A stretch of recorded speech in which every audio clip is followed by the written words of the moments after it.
बात आई और ये काफी भारी रहते हैं। नहीं, हम सीनियर हैं, भारी पड़ते हैं।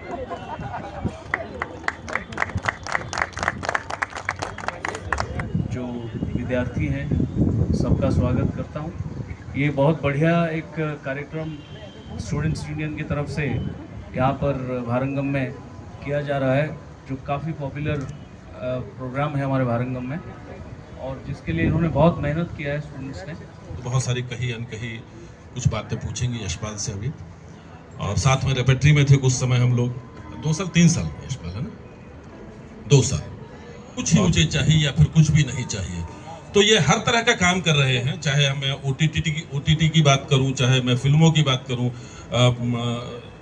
टेलीविजन की मुख्य धारा की बात करूं, नाटकों की बात करूं, लेखन की बात करूं, निर्देशन की बात करूं, संयोजन की बात करूं, प्रोडक्शन की बात करूं, तकरीबन हर विधा में ये लोग महारत अपनी हासिल कर चुके हैं और बड़े जज्बे के साथ, बड़ी जिंदा दिली के साथ आगे बढ़े हुए लोग। ऐसा नहीं है, देखिए आज अगर ये यहाँ इस मंच पर बैठे हुए हैं, या कल जो लोग बैठे हुए थे, या परसों जो लोग बैठे हुए थे, या आगे आने वाले समय में जो लोग बैठेंगे, ये कोई 1 या 2 दिन की यात्रा नहीं है। It takes a long time. जैसे कि यात्रा के बारे में बताइए, जैसे कि यात्रा खत्म हो गई हो। नहीं, खत्म नहीं हुई है। बैठ के कोई ऑटोबायोग्राफी लिखने जैसा फील हो रहा है। नहीं, मतलब यहाँ से चांद पे भी चाय पी के आए। चांद पे चाय इनकी किताब है, वाणी प्रकाशन ने प्रकाशित की थी ना, बहुत कमाल की कभी कविताएं। तो यहाँ NST के बाथरूम में जो टॉयलेट है सर्कुलेशन यूनिट के पास, वहाँ पे मैं निवृत्त हो रहा था, तो मेरे साथ महेश चंद्रा जी जो प्रोडक्शन मैनेजर थे वो थे, और एक कोई और सज्जन थे। उन्होंने तीन ही लोगों के खड़े होने की जगह है वो, तो उन्होंने मेरे से पूछा आप एक्टर हैं? उन्होंने कहा आप एक्टर हैं? मैंने कहा जी। तो महेश जी ने कहा हाँ एक्टर है, अभी इसी साल पास आउट हुआ है। तो कह रहे यार एक सीरियल बन रहा है, तो आप आइए एक ऑडिशन दीजिए। तो वो शांति सीरियल के वन ऑफ द डायरेक्टर से पार्थो मित्रा, तो उन्होंने मुझे यहाँ चित्रंजन पार्क में रहते थे वो, तो उन्होंने वहाँ बुलाया और मैंने ऑडिशन दिया। फिर उन्होंने कहा मेरी तरफ से तो एक बार बॉम्बे में भी ऑडिशन देना पड़ेगा। तो ये हिम्मत करके मैं बॉम्बे पहुंचा। जैसे लोगों की बिल्कुल ज़रूरत नहीं थी, मेरी शक्ल के लोगों की, कोई मतलब इंस्पेक्टर लॉयर चाचा जी टाइप के रोल बचे थे, तो मैं बिल्कुल बेकाम हो गया और मुझे लगा कि कुछ नहीं हो रहा है, तो मैं दिल्ली चला आया। यहाँ दिल्ली में मेरे ब्रदर डॉक्यूमेंट्रीज बनाते रहते थे, तो उनके साथ डॉक्यूमेंट्रीज बनाने लगा। फिर जिसका जिक्र तुमने किया, इंडियाज़ मोस्ट वांटेड डायरेक्ट करने लगा। इस तरह से वो छोड़ के आ गया और दिल्ली में ही रंगमंच दोबारा से शुरू किया और वो काम करता रहा। और फिर अभी भी दिल्ली रहता हूँ, और यहीं रहते रहते जो काम किए मैंने, वो यहीं रहते रहते मुझे मिले हैं। ये संक्षेप में यही है। हम लोगों के समय में जब हम लोग गए थे, तब तो टीवी इतना ज़्यादा होता नहीं था। मेरे पिताजी पिक्चरें चलाते थे, तो मेरे में शायद कीड़ा वहीं से घुसा होगा, क्योंकि पिताजी की सेवा बहुत हो जाती थी गांव देहात में जाके ना, डॉक्यूमेंट्री दिखानी पड़ती थी। तो कृषि दर्शन टाइप की वो होती थी डॉक्यूमेंट्रीज, तो वो कोई देखता नहीं था, तो उसको दिखाने के लिए ना पिक्चर भी दिखानी पड़ती थी। तो डॉक्यूमेंट्री इसलिए दिखाते थे कि उसकी एवज में वो पिक्चर देखेंगे। तो पिताजी की सेवा होती थी, तो पिक्चरें मैं चलाता था, तो शायद वहीं से कहीं ना कहीं एक किरदार, एक ऐसा कैरेक्टर या एक्टिंग का कीड़ा या कुछ भी कह लो, वो घुसना शुरू हुआ होगा। रास्ता पता नहीं था करूँगा क्या होने वाला है। टीवी तब थे ही नहीं, पिक्चरें एक माध्यम होती थी, या तो फिर सिनेमा हॉल होते थे। उस समय हमारे शहर में 2 सिनेमा हॉल थे, अब वो भी ख़त्म हो गए। अब तो मल्टीप्लेक्सेस वगैरह आने लगे हैं, वो बनने लगे हैं हमारे शहर में भी। सिनेमा हॉल ख़त्म हो रहे हैं, जो जहाँ से ये कैरेक्टर निकल के आते हैं हम जैसे लोग।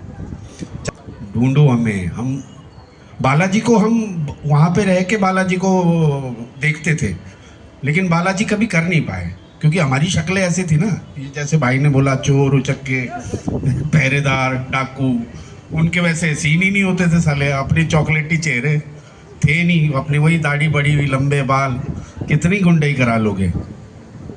तो कैरेक्टराइजेशन बाद में समझ में आया, यार जिंदगी कुछ और है, हम कहीं और भाग रहे हैं। तो जीवन का सत्य ना, जैसे जैसे उम्र बढ़ती जाती है, आप ना अपनी औकात पता चलती चली जाती है। पीयूष भाई सामने बैठे इसलिए ज़्यादा बोल नहीं पा रहा। बज्जू भाई उस समय डायरेक्टर होते थे, रेपेट्री में, वो यहाँ नहीं थे। तो अब पता चला कि एनएसडी एक ऐसी चीज़ है जहाँ पे जाओगे तो फिर 92 से देना शुरू किया तो समझ नहीं आया। यहाँ आया तो देखा फाइनल वर्कशॉप में हो गया, वहाँ 80 बच्चे होते हैं। वो 80 बच्चों में लगा यार ये क्या टैलेंट है मेरी समझ में नहीं आ रहा भाई, ये गलत जगह पे आ गया हूँ। फिर जब घर गया वापस तब लगा नहीं यार यही लोगों में शायद मेरी एक जगह होगी। तो मैं देता रहा। फिर अब गुरुवर भी पीछे खड़े हुए हैं, अब मेरी समझ में और नहीं आ रहा यही लोग थे अब मेरी जुबान हिलने लग गई, या तो आप चले जाओ यहाँ से रॉबिंदा खड़े हो पीछे, अब मैं क्या बोलूँ। ये तो बात सही है। ये Singh is king, rowdy Rathore वगैरह फिल्में करके मैं बहुत उकता गया था। फिल्में हिट होती थी, लोग पहचान लेते थे, लेकिन अंदर कुछ नहीं होता था, मतलब सेटिस्फेक्शन नाम की चीज़ नहीं थी। जो कि वहाँ मैं थिएटर, इसलिए मैंने 11 नाटक किए वहाँ बॉम्बे जाने के बाद, और अभी तक भी मतलब वो ऑन है। अगर 4 दिन रिहर्सल करके एवरी तो वो ऐसा होता है। लेकिन ये है कि वो सेटिस्फेक्शन कोई भी फिल्म करके, गंगा जल भी ले लीजिए बेशक, सेटिस्फेक्शन उस तरीके की नहीं मिल पाती जिस तरीके का। तो मुझे ऐसा लगा कि कुछ ऐसा काम किया जाए अपनी मन पसंद का, अपने मन का काम हो, अपने मन के ही सब कुछ कहानी हो, अपने मन का ही कास्टिंग हो, अपने मन का ही वो हो तो, और थिएटर जैसी फिल्म हो, मतलब सिनेमा में थिएटर की कमी महसूस ना हो। तो दादा लक्ष्मी इसका एक सशक्त उदाहरण है, और उसमें बाकायदा मैंने वो सब चीज़ें, थिएटर के ही लोग, और मेरे ख्याल 95% एक्टर्स जो हैं वो पहली बार कैमरा देख रहे हैं और बिल्कुल रॉ हैं। और आशुतोष गवारीकर ने पूछा था ये एक्टर कहाँ से लेके आया, मैंने कहा ये सब गांव खेड़े के हैं, सब हरियाणा के गांव में घूम घूम करके ढूंढे हैं। तो बड़ा हैरान हुआ था कि यार इन्होंने कैमरा पहली बार फेस किया। यस, तो उस तरीके से खैर बहुत लंबी कहानी में पूरा एक नॉवल लिख सकता हूँ। मुझे नहीं मिला, मतलब मैं सोच रहा था कि जो मेरी आने वाली जनरेशन है कम से कम उनको मिले, जो बोलते थे कि सिर्फ चढ़ते सूरज को सलाम है। तो मैंने गांव घूम घूम करके सिंगर्स और बच्चे एक्टर्स उठाए, और ऐसे ऐसे लोग उठाए जो अपनी गरीबी की हद तक थे और उनको कभी ज़िंदगी में सपना भी नहीं था कि हम कभी इतना बड़ा काम। आज वो बोलते हैं कि भैया जो न्यूयॉर्क में अवार्ड मिला है चाइल्ड आर्टिस्ट का, वो यहाँ पे रोहतक में छोटी सी एक दुकान है उसके पिताजी के, जो 12-13 हज़ार रुपये महीना कमाता है। तो आज वो भी बोलता है मैं नेशनल अवार्ड विनर फिल्म का हिस्सा हूँ। तो ये एक बहुत बड़ी मैं उपलब्धि मानता हूँ कि कम से कम मेरे 600 लोग, 250, 300 लोग तो स्टेज पे और ऑन स्टेज और ऑफ स्टेज, और उसके अलावा जिन लोगों ने सहयोग किया, क्योंकि इसकी रिसर्च बहुत लंबी थी। उसको शेक्सपियर ऑफ हरियाणा कहा जाता है, कबीरदास ऑफ हरियाणा कहा जाता है, उस व्यक्ति की कहानी। और उसके लिए 17-18 किताबें मैंने पढ़ी, जो उसकी रिसर्च की थी लोगों ने, या किताबें छपी थी वो सारी पढ़ी, और उसको ताकि कोई गलत ना हो जाए कहीं, क्योंकि उसकी फैमिली भी जिंदा है आगे, उसके पोते वगैरह। मैं जब बॉम्बे गया था तो ये यहाँ भगवान की दुकान के पास बैठे थे और मैं रिपेट्री कर रहा था, और रिपेट्री से थोड़ा सा मैं दुखी हो चुका था। तो मैंने इनको पूछा मैं बॉम्बे जाना चाह रहा हूँ पर लेकिन मन कर रहा है पहले थिएटर कर लूँ कि ये कर लूँ, तो बहुत कुछ। अब आता रिपेट्री क्यों ज्वाइन की थी, डैश डैश, अब क्यों जाना चाह रहे डैश डैश हैं, और मुझसे क्या पूछा डैश डैश। अब ये डैश डैश तो आप समझ गए होंगे। तो मैंने उसी वक्त डिसाइड किया, कुछ और बातें हुई थी, और मैंने उसी वक्त डिसाइड किया, एक 13 एपिसोड का एक सीरियल पकड़ा, दिल्ली में शूटिंग किया, और वो पैसा लेके सीधा पश्चिम एक्सप्रेस पकड़ के निकल गया। क्या है कि ये लोग तो राइटिंग में कमा लेंगे, राइटिंग में नहीं होगा तो म्यूजिक में कमा लेंगे, म्यूजिक कंपोजिंग में नहीं होगा तो गाने में कमा लेंगे, एक्टिंग में कमा लेंगे, डायरेक्शन में कमा लेंगे। रघुवीर यादव और ये इतने सारे टैलेंट है इनके पास। भाई हमारे पास तो ले दे के 1-2 ही चीजें हैं, वही हो पाई तो हो पाई। तो खैर चलो ठीक है, आगे बढ़ते हैं। अभी मैंने बोला नहीं, एक तो वो शक्ल से देसी नहीं लगता, भाषा से देसी नहीं लगता, चाल ढाल से देसी नहीं है, वो बॉम्बे में पैदा हुआ है, और कैसे वो हरियाणवी का एक जो मेरी जो वो है वो तो करेगा। ऐसे ही जो उसके बाद यंग इंटरवल के बाद का जो रोल था, उस रोल के लिए एक प्रोड्यूसर हैं जिन्होंने जिमी शेरगिल, संजय मिश्रा, अखिलेंद्र मिश्रा, कुमुद मिश्रा सबके साथ एक फिल्म किया, उनका बेटा प्रोड्यूसर का हीरो था, उसमें मैं नाम नहीं ले रहा हूँ, उसने मुझे बोला कि मैं 5 करोड़ रुपए देता हूँ मेरे बेटे को इसमें हीरो ले लो। अगर मैं वो फिल्म करता, उनको ले लेता, तो मैं आज उस बारे में बात करने लायक ही नहीं होता, क्योंकि वो फिल्म नहीं होती, फिर मेरा अपने आप को मार देने वाली बात होती। तो मैंने मना कर दिया बिल्कुल साफ, और बड़ी जल्दी, बड़े आसान तरीका था, 6 महीने के अंदर फिल्म की शूटिंग करके, सब कुछ करके, गाने 2-4 बढ़िया रोमांटिक लव स्टोरी करके, कोई अमीर लड़की है, गरीब लड़का है, टक्कर हुई, फलाना हुआ, टिकड़ा हुआ, और एक आध आइटम सॉन्ग रख लिया, एक थोड़ी फाइटिंग रख ली, कॉमेडी रख ली। बहुत आसान तरीका है जो कि भोजपुरी सिनेमा में बहुत लंबे समय तक चला है।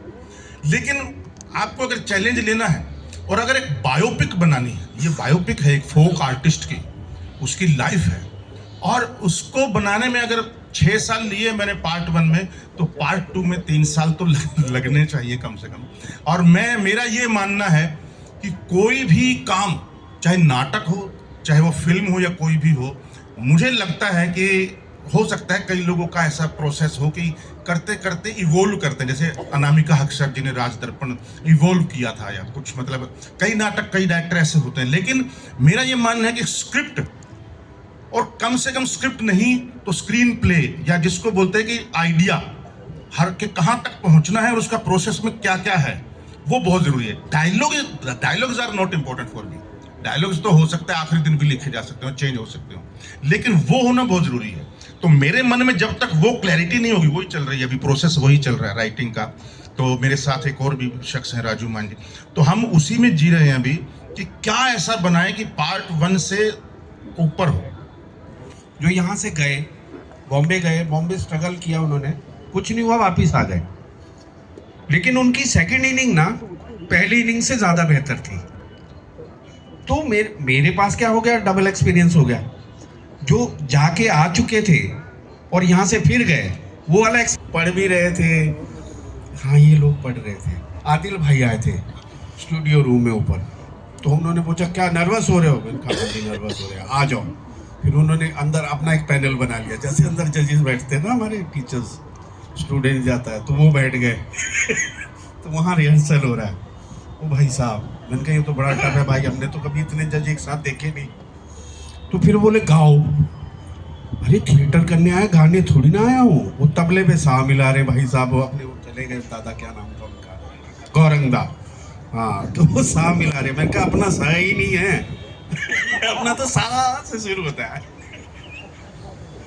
तो ये वाला स्ट्रगल इस बैच ने, इनके बैच ने जो रैगिंग ली है ना, हमको सच में ऐसा लगा कि पूरे साल रैगिंग ही चलती रहे, क्योंकि रैगिंग से प्यार हो गया था। ऐसा इतनी क्रिएटिव रैगिंग, मतलब कमाल, बहुत बढ़िया। जाकिर भाई, हरीश खन्ना, आदिल भाई, सारे जितने भी बैचमेट थे, सारे सब लोगों ने कमाल की एक प्रथा को चेंज किया था उस वक्त, मुझे याद है।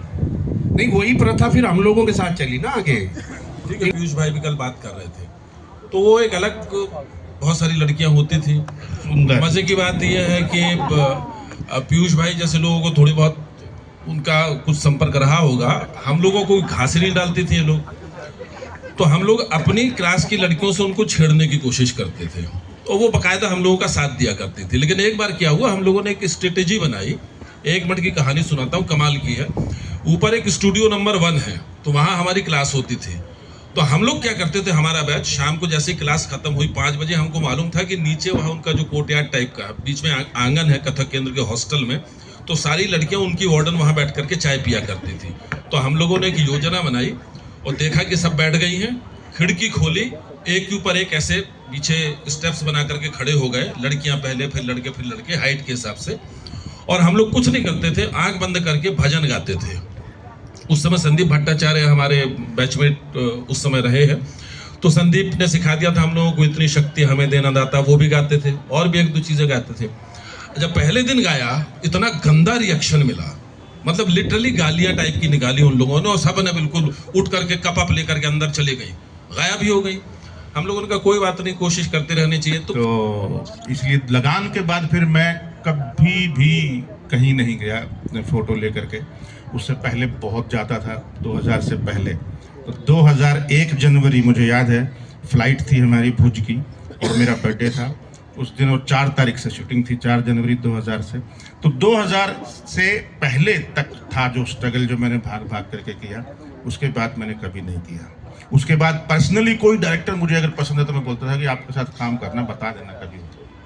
जैसे ड्रीम अनुराग डायरेक्टर यशपाल, अभी लगता है कोई ड्रीम डायरेक्टर जिसके साथ काम करना है?